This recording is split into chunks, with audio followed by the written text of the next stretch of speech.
안녕하세요. 아빠와 딸이 함께하는 회계법인 박앤컴퍼니의 박정규 회계사입니다. 오늘도 보다 정확하고 유익한 정보를 제공하기 위하여 최선을 다하도록 하겠습니다. 오늘 영상은 2019년 개인택스 세무신고 4월 30일까지 준비되셨나요? 어떤 소득이 신고를 해야 되고 또 어떤 항목들이 소득공제나 세액공제를 받을 수 있는지 한번 알아보도록 할게요. 그래서 지금부터 하나하나 내가 관계되는 게 있다 하면은 그런 영수증이라든지 어떤 인보이스라든지 이런 어떤 다큐멘트를 꼭 가지고 계셔야 합니다. 나중에 텍스 신고를 하고 나서 국세청에서 감사가 나올 수가 있어요. 그래서 어떠한 서류를 보내달라 했는데 그게 없으면은 다 리어세스를 하겠죠.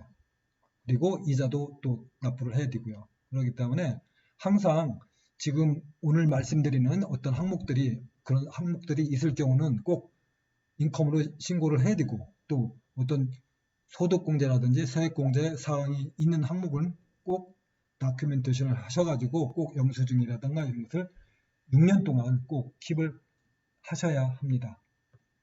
그러면은 지금 봅시다. 처음 토탈 인컴에는 어떤 인컴이 있는지 가장 많이 하는 인컴 첫 번째 employment 인컴 근로소득이라고 하겠죠. 대부분의 사람들이 자영업을 하지 않으시면은 거의 회사를 가지고 사업을 하신다 하더라도 회사에 내가 주인이지만은 거기에 디렉터라든가 셔홀더로서 일을 하면은 어떻게 보면은 근로소득입니다. 그래서 대부분의 사람들이 T4 슬립을 받게 될 거예요. 그래서 2월 말 전까지 받게 될 거예요. 그래서 가장 많은 것이 T4. 그래서 첫 번째가 그거예요. 그 다음에 거기 보시면은 밑에 Old Age Security하고 CPP Benefit, Other Pension. 이거는 대부분의 이제 은퇴하신 분들에 해당되는 거예요. 그래서 Old Age Security든지 CPP, Other Pension은 좀 은퇴하신 분들이 많이 하고 계시다. 그래서 그 슬립은 2월 말 전에 받으시니까 꼭 킵을 하고 계셔야 됩니다. 그 다음에 스플릿 펜션 어마운트 이거는 부부가 어떤 그 T103이라는 펌이 있어요. 거기다 일렉션을 하셔야 되는데 그럴 경우에 해당되는 그 스플릿 펜션 어마운트예요. 그래서 T103이와 관련된다. 그래서 이건 많은 분들이 그렇게 해당 사항이 많지는 않기 때문에 그냥 그 정도로 이거는 일렉션을 해야 되고 T1032에 두 분이 사인을 하셔야 된다. 이렇게만 알고 계시면 돼요. 그 다음에 유니버설 차일드 케어 베네핏 이것은 RC62라는 그 폼이 와요. 그래서 어린이들에 대해서 이렇게 준 거, 가버먼트에서 준 거에 대해서는 그 UCCB라고 해서 RC62 그 폼이 있으니까 그걸 가지고 하시면 돼요. 그 다음 Employment Insurance 이거는 보통 많이 아실 거예요. 실직했을 때 받는 그 실업수당 그 슬립이 올 겁니다. 그 다음에 Taxable Dividend 이거는 보통 T5라는 슬립으로 오게 됩니다. 이거는 이제 배당금이라고 생각하시면 돼요. 그 다음에 Interest 이자 이거는 은행에서 T3나 T5 슬립에서 이자 소득이 있을 경우 받게 된다 이렇게 생각하시면 되고 그 다음에 리미티드 파트너십 이건 파트너십에 관련되는 거기 때문에 거의 한국 분들의 경우는 저희들이 관련된 사람이 거의 없어요. 그래서 이거는 T5013이라는 슬립이 있어요. 그래서 그걸 받으신 분이 있으면은 그거 관련돼서 하시면 되고요. 그 다음에 RDSP 이거는 거의 드문데 이건 Registered Disability Savings Plan이라고 합니다. 그래서 요거에 해당되는 어떤 슬립에 그게 있으면은 그것도 이제 타셔야 되고요. 그 다음에 렌탈 인컴. 렌탈 인컴은 많은 분들이 집이 있을 때 지하를 이렇게 세를 준다든가 아니면 쉐어를 한다든가 아니면 내가 인베스트먼트용으로 콘도를 산다든가 아니면 타운하우스 사가지고 그거를 단독으로 빌려주는 경우 이런 경우에 해당돼요. 그래서 렌탈 인컴은 국세청 양식 T776 그 양식에 그 손익계산서를 작성을 해서 그걸 하셔야 돼요. 그걸 대출을 해가지고 보내야 됩니다. 그렇게 알고 계시면 되고, 그 다음에 taxable capital gain. 이거는 좀 우리말로 얘기하면 뭐 양도 차익이라고 생각하시면 돼요. 그러니까 주식이나 채권이나 아니면 부동산을 매매함으로 인해서 차익이 발생됐을 때 하는 양도 차익. 이거는 이제 구세청 양식 스케줄 3 거기에 나와 있어요. 그래서 스케줄 3에 거기서 작성을 해서 직접 하셔야 돼요. 그리고 서포트 페이먼트 이거는 어느 분한테 추가로 이렇게 서포트하는 페이먼트가 뭐 있다. 예를 들어서 무슨 뭐 결혼하셨다가 이혼을 하셔가지고 상대방한테 매달 3년간 뭐 얼마씩 3천씩 뭐 주게 되었던가 이런 경우 법원의 어떤 그 결정에 대해서 이랬을 경우 그 받으신 분이 여기다가 서포트 페이먼트로 해당이 되시는 분은 그거를 인컴으로 잡으셔야 돼요. 그와 반대로 그 주신 분은 그 밑에 이제 저희들이 또 설명하겠지만은 그건 이제 그 공제를 할 수가 있어요.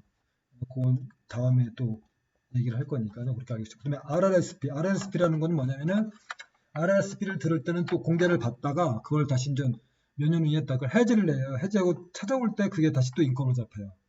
그래서 그거에 대한 어떤 슬립이 왔을 경우 해야 된다 이렇게 생각하시면 되고 그 다음에 other income other의 인컴에 대해서는 간혹 보시면은 T3나 T4, T4A에 보면 other income이라고 되어 있는 항목이 있어요. 박스에. 그래서 그 난에 들어가는 금액이 여기에 해당이 된다. 그래서 기타 소득이다. 그걸 생각하시면 돼요. 그 다음 self employment 이거는 좀 쉽게 생각하면 자영업자예요. 그러니까 개인 회사가 아닌 개인으로 사업을 했을 때 그걸 소득으로 해주는 거. 그래서 여기 보시면은 추가로 T2125, 2125라는 그 폼이 있어요. 거기다가 작성을 해서 보고를 하셔야 돼요. 거기 보시면 뭐 총 매출이 얼마고, 그다음에 원가가 얼마고, 각종 비용이 얼마에서 네트로 얼마 남았다.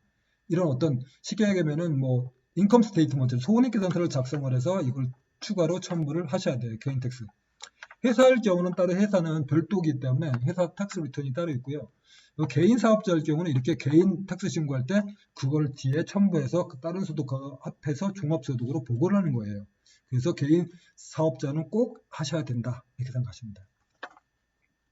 그 다음 workers compensation 하고 이건 social assistant 이거는 보통 이제 T5007이라는 슬립이 와요. 그래서 예를 들어서 뭐 근로를 하다가 거기서 산재 다쳐가지고 산재보험을 받는다든가 아니면 소셜 어시스턴스로 이렇게 받을 경우 T5007이라는 슬립이 오니까 거기에 나와 있는 거를 신고를 하시면 된다 이렇게 생각하시면 돼요. 그래서 여기 보시면은 지금까지 소득에 대해서 말씀드렸는데 많은 분들이 혹시 이제 저기 하는 게 미스하는 게 빼먹고 하는 게 뭐냐면 팁 같은 거 또 foreign income이 있어요. 요즘 foreign income, other income에 이제 foreign income이 뭐 들어가든가 아니면 해외에서 근로소득이 있을 경우는 그 이제 여기 첫 번째 employment income 여기에 이제 들어가겠죠. 네, 그래서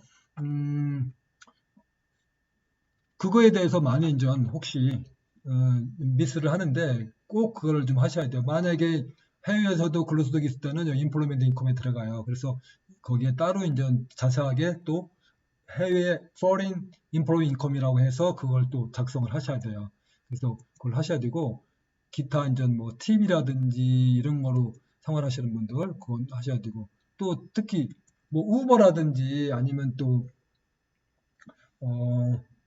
요즘 같은 경우는 이제 에어비앤비 같은 경우 그런 경우도 해당이 되죠. 그런 경우도 꼭 하셔야 돼요. 그래서 여기 이제 뭐 셀프 임플로이먼트에 그런 거를 해서 이것도 하나의 사업이거든요. 에어비앤비나 우버도 그러기 때문에 꼭 이거에다 하셔야 됩니다. 그래서 가장 중요한 게 뭐 슬립이 온 거는 간단하게 온 거 가지고 하시면 되지만은 슬립이 안 온 거 예를 들어서 보시면은 인트레스트 같은 경우도 뭐 일정 금액 미만일 경우는 안 보내줘요. 그리고 그것도 신고를 하셔야 돼요. 인트레스트. 그 다음에 렌탈 인컴 이거는 뭐 어디서 슬립이 오는 게 아니잖아요. 그러니까 각자 알아서 신고를 하셔야 되고요.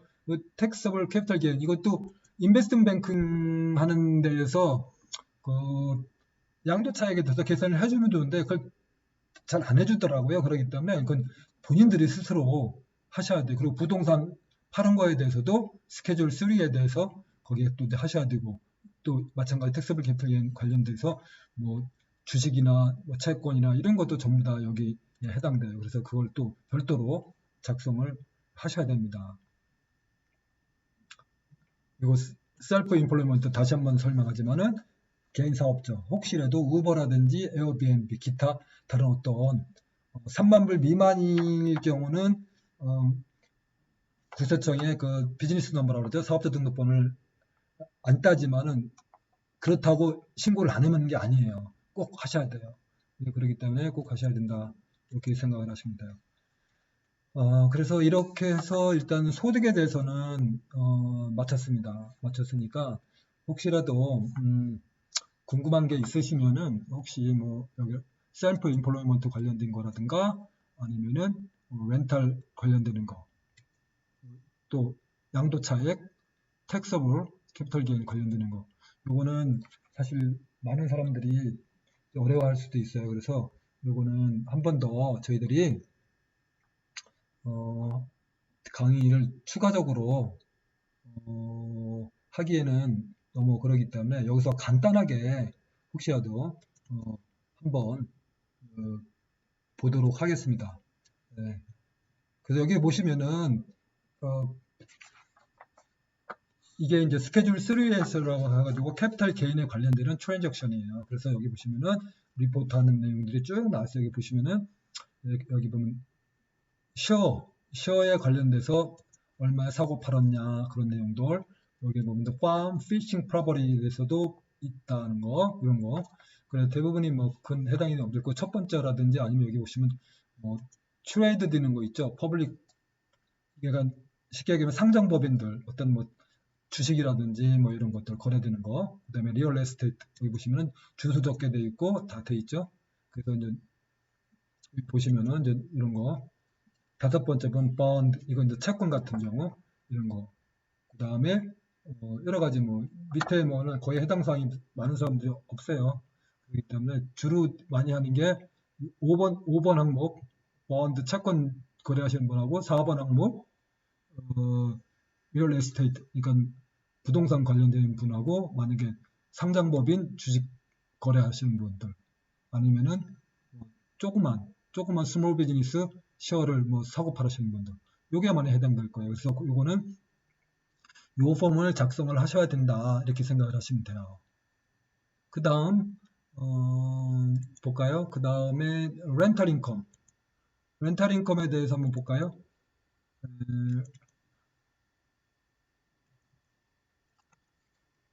렌탈 인컴은 여기 보시면은 렌탈 에스테이트 렌탈이라 가지고 해당이 되면은 이게 T776라고 하는 폼인데요. 이걸 별도로 작성을 하셔야 돼요. 그래서 여기서 작성하는 거는 여기서 보시면 뭐 마찬가지로 예를 들어서 12월 30일 하시면 되고 하시면 되고, 여기 보면 이제 렌탈 인컴이 주소지 부동산이 어디냐 주소, 그러니까 정확하게 적으셔야 되고, 그로스 인컴이 얼마냐 이렇게 적으셔야 돼요. 이게 네트 인컴이 아니라 내가 실제로 받은 인컴이나 총 내가 계약한 금액, 테넌트하고 계약한 금액, 그래서 이걸 받은 금액을 적으셔야 되고요.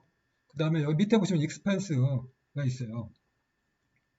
그래서 렌트에 관련되는 수입에 관련돼서 그걸 하기 위해서 들어가는 익스펜스. 그래서 광고를 할 수가 있잖아요. 렌트 처음 어디 웹사이트에 올리든지 아니면 뭐 중개하시는 분한테 하시든지, 그 다음에 그런 것들, 그 다음에 그 집 콘도면 콘드에 대한 어떤 인슈런스, 그 다음에 모기지가 있으면 그거에 대한 이자, 그 다음에 또 그거에 관련돼서 어떤 무슨 뭐 오피스 익스펜스가 있으면 그거, 그 다음에 뭐 회계사 비용이라든지 변호사 비용 이런 거에 들어갈 수 있으면 또 하셔야 되고, 그 다음에 어떤 매니지먼트 이사에 맡겼다 그러면 그거 매니지먼트 피, 그 다음에 고친 게 있다 리페어 메인터넌스일 경우는 그것도 해야 되고요.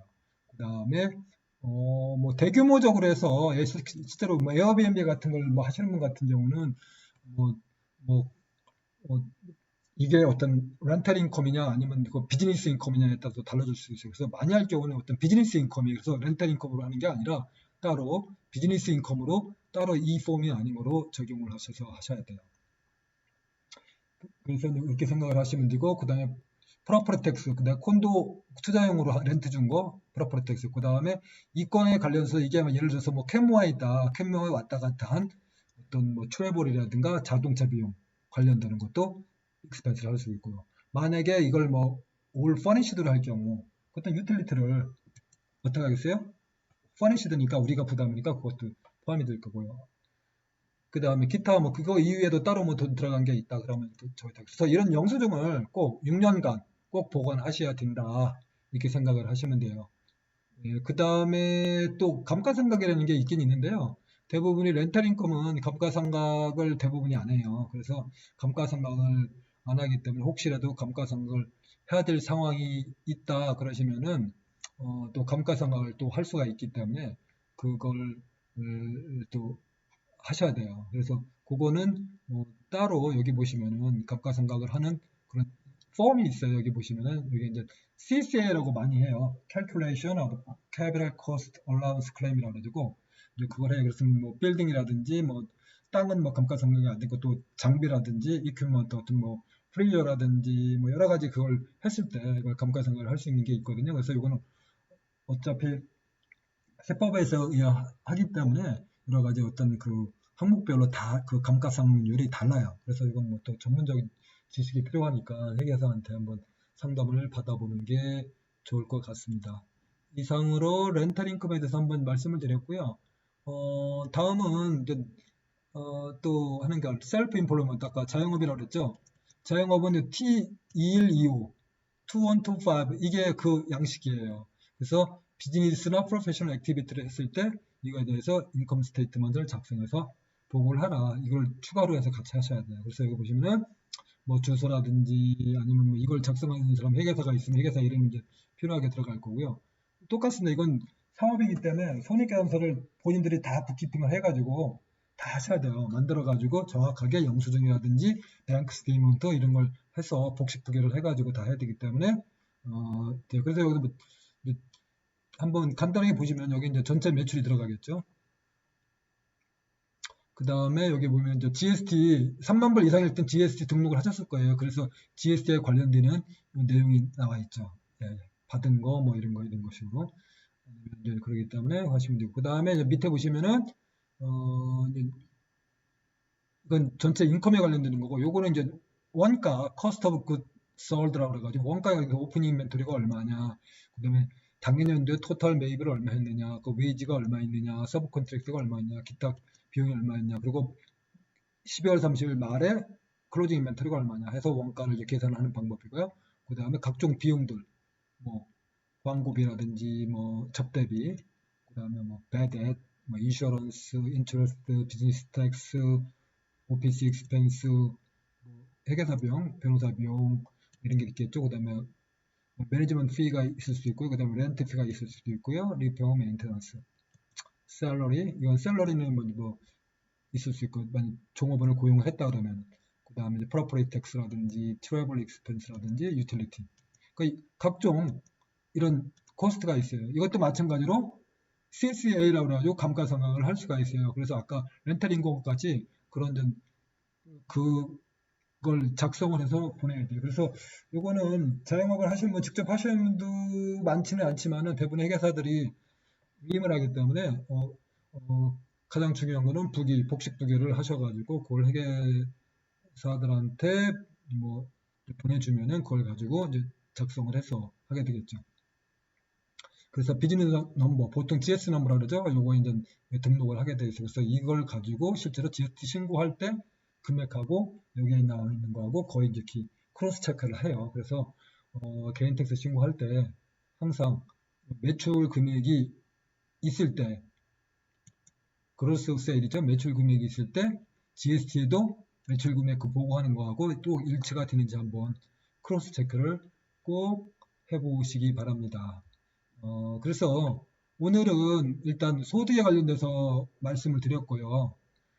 다음번 영상에 저희들이 소득공제, 뭐 한국말로 소득공제, 뭐 혼세공제, 크레딧을 주는 거 여러 가지 공제 사항들 사실 많은 분들이 다음번 영상을 어떻게 많이 잘 보시길 바랍니다. 혹시라도 뭐 알아야 소득공제, 세액공제를 받을 수 있는 거지. 내가 평상시 모르면은 사실 소득공제, 세액공제를 받을 항목이 있음에도 불구하고 몰라서 못할 수가 있어요.